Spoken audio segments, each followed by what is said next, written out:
AP ప్రభుత్వ ప్రధాన కార్యదర్శి జవహర్ రెడ్డితో డీజీపీ హరీష్ కుమార్ అత్యవసరంగా భేటీ అయ్యారు. ఏపీలో జరుగుతున్న హింసాత్మక ఘటనలపై ఢిల్లీ వచ్చి వ్యక్తిగత వివరణ ఇవ్వాలని కేంద్ర ఎన్నికల సంఘం ఆదేశించడంతో వారిద్దరూ అత్యవసరంగా సమావేశమయ్యారు. ఏపీలో హింసపై ఈసీ సమన్లు పంపడంతో సీఎస్, డీజీపీ ఢిల్లీలో ఏం వివరణ ఇవ్వాలనే అంశంపై ఇద్దరు చర్చిస్తున్నారు.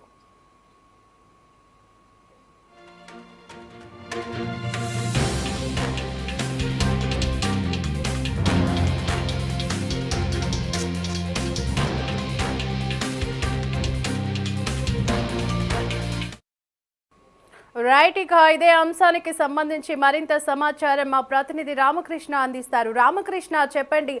రేపైతే కేంద్ర ఎన్నికల సంఘం ముందు సమావేశం కానున్నట్లుగా తెలుస్తోంది. ఏపీ ప్రభుత్వ ప్రధాన కార్యదర్శి జవహర్ రెడ్డి అలాగే డీజీపీ కూడా, మరి వారిద్దరూ అత్యవసరంగా ఇప్పుడు సమావేశమైనట్లుగా కూడా వింటున్నాం.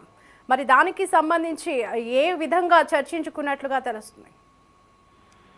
ఆంధ్రప్రదేశ్ లో పోలింగ్ రోజుతో పాటు పోలింగ్ తర్వాత జరుగుతున్నటువంటి ఘర్షణలు, అల్లర్లు పెద్ద ఎత్తున జరుగుతా ఉన్నాయి. అయితే దీని మీద కేంద్ర ఎన్నికల సంఘం సీరియస్ అయింది. రాష్ట్ర ప్రభుత్వ ప్రధాన కార్యదర్శితో పాటు ఆంధ్రప్రదేశ్ డీజీపీకి సంబంధించి దీని మీద పూర్తి స్థాయి వివరణ ఇవ్వాలని ఆదేశాలు జారీ చేసింది. రేపు కేంద్ర ఎన్నికల సంఘం ఎదుట హాజరయ్యి పూర్తి వివరాలు అందజేయాలని కూడా ఆదేశించినటువంటి నేపథ్యంలో కొద్దిసేపటి క్రితం రాష్ట్ర ప్రభుత్వ పోలీస్ శాఖ డీజీపీగా ఉన్నటువంటి హరీష్ కుమార్ గుప్తా రాష్ట్ర ప్రభుత్వ ప్రధాన కార్యదర్శి జవహర్ రెడ్డితో భేటీ అయ్యారు.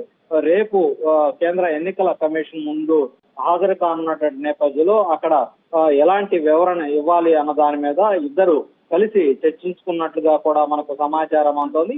అయితే గత ఈ పోలింగ్ తర్వాత రాష్ట్ర వ్యాప్తంగా కూడా పెద్ద ఎత్తున అల్లర్లు చోటు చేసుకున్నాయి. కనీసం ఆ అల్లర్లను కంట్రోల్ చేయటంలో ఇద్దరు, అటు రాష్ట్ర ప్రభుత్వ ప్రధాన కార్యదర్శి కావచ్చు, పోలీస్ శాఖ డీజీపీ కావచ్చు, ఇద్దరు కనీసం పట్టించుకోకుండా చోద్యం చూస్తూ వ్యవహరించినటువంటి వైఖరిని కేంద్ర ఎన్నికల సంఘం తప్పుపడుతోంది. దీని మీద ఇరువురు అధికారుల మీద కూడా సీరియస్ అయినటువంటి పరిస్థితి అయితే ఉంది. రేపు ఇద్దరు కూడా కేంద్ర ఎన్నికల సంఘం మీద హాజరయ్యి ఈ ఘటనలకు సంబంధించినటువంటి పూర్తి స్థాయి సంజాయిషిని ఇద్దరు అధికారులు కూడా అందజేయాల్సి ఉంటుంది. అయితే ప్రస్తుతం అయితే ఇద్దరు అధికారులు కూడా రేపు అక్కడ కేంద్ర ఎన్నికల సంఘం మీద ఎలాంటి వివరణ ఇవ్వాలి అన్న దాని మీద ఇద్దరు కూడా సమాలోచనలు చేసినట్టుగా కూడా మనకైతే సమాచారం అంతా ఉంది. మరోవైపు చూసుకున్నట్లయితే రాష్ట్ర వ్యాప్తంగా కూడా అటు అనంతపురం, తాడిపత్రితో పాటు ఇటు మాచర్లలో వైఎస్ఆర్ కాంగ్రెస్ పార్టీ నేతలు పెద్ద ఎత్తున దాడులకు దిగుతున్నటువంటి వాతావరణం అయితే కనిపిస్తా ఉంది.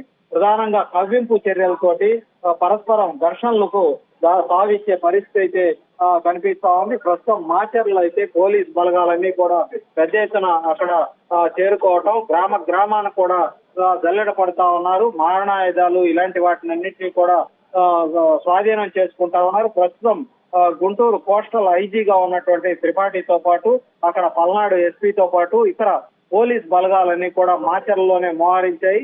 అక్కడ కొంతమంది వాళ్ళ దర్యాప్తులో కొంతమంది పోలీసు సిబ్బంది స్థానికంగా ఉన్నటువంటి ఘర్షణలకు స్థానిక ఎమ్మెల్యేకు పూర్తి స్థాయిలో సహకరించారు. ఘర్షణల తర్వాత పోలీసు బలగాలు రావటం, ఆ ప్రాంతానికి చేరుకుంటున్నారన్నటువంటి సమాచారాన్ని కింద స్థాయిలో ఉన్నటువంటి పోలీసు సిబ్బందిలో కొంతమంది సమాచారాన్ని లీక్ చేయడంతో ఈ ఘర్షణలకు పాల్పడినటువంటి వైఎస్ఆర్ కాంగ్రెస్ పార్టీ కార్యకర్తలు వీళ్ళంతా కూడా ఎక్కడికక్కడ పరారైనటువంటి పరిస్థితులు అయితే ఉన్నాయి. ఇవన్నీ కూడా పోలీసు ఉన్నతాధికారుల దృష్టికి రావడంతో మొత్తం పూర్తి స్థాయి దర్యాప్తుకు ఆదేశించిన పరిస్థితి అయితే ఉంది.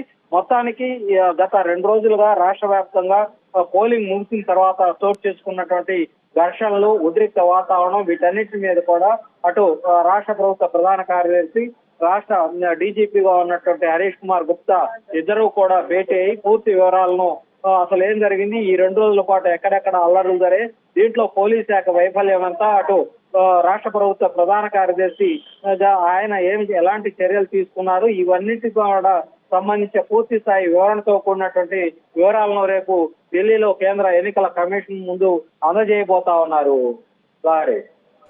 Right, thank you Ramakrishna.